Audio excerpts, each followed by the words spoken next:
ईंधन के बढ़ते दामों पर अंकुश लगाने के लिए सरकार का एक और बड़ा नीतिगत कदम। विदेशी तेल के आयात को घटाकर देश को ऊर्जा क्षेत्र में आत्मनिर्भर बनाने का लक्ष्य। नए ग्रीन फ्यूल नियमों के आने से सीधे तौर पर आपकी जेब पर दिखने वाला है असर। अगर आप भी गाड़ियों में महंगे पेट्रोल की मार से परेशान हैं तो सरकार का यह नया मास्टर प्लान आपके सफर और जेब की पूरी कहानी को बदलने जा रहा है। नमस्कार, मैं हूं अर्चित और आप देख रहे हैं समर इंडिया।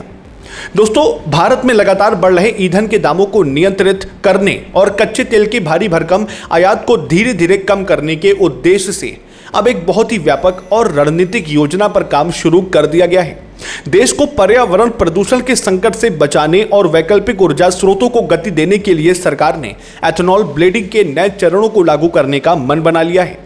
वर्तमान समय में पूरे देश के भीतर E20 यानी 20% एथेनॉल मिश्रित पेट्रोल की उपलब्धता को तेजी से सुनिश्चित किया जा रहा है।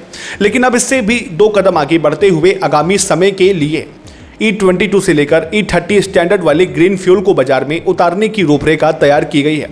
इस नई व्यवस्था को धरातल पर सुचारू रूप से लागू करने और रिफाइनरियों को इसके लिए प्रोत्साहित करने के लिए सरकार एक्साइज ड्यूटी यानी उत्पाद शुल्क के पूरे ढांचे में बड़े संशोधनों की तैयारी कर रही है।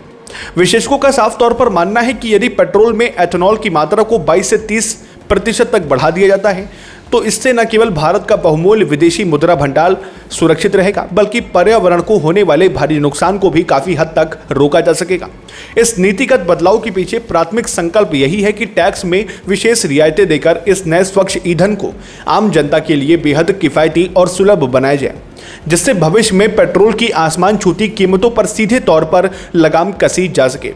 इस बड़े बदलाव के मद्देनजर अब तमाम ऑटोमोबाइल निर्माता कंपनियों को भी अपने वाहनों के इंजन को इन नए फ्यूल स्टैंडर्ड के अनुकूल अपग्रेड करने के जरूरी निर्देश दिए जा रहे हैं। निश्चित रूप से सरकार का ये दूरगामी कदम देश की ऊर्जा निर्भरता को एक नई दिशा देगा और भारत को इस क्षेत्र में पूरी तरह आत्मनिर्भर बनाने में मील का पत्थर साबित होगा। फिलहाल आपका क्या मानना है? कमेंट बॉक्स में अपनी राय जरूर साझा करें। फिलहाल के लिए इतना ही। लाइक करें, शेयर करें और सब्सक्राइब करें समर इंडिया को। फिर मिलते हैं एक और नए अपडेट के साथ। तब तक के लिए नमस्कार, जय हिंद, जय भारत।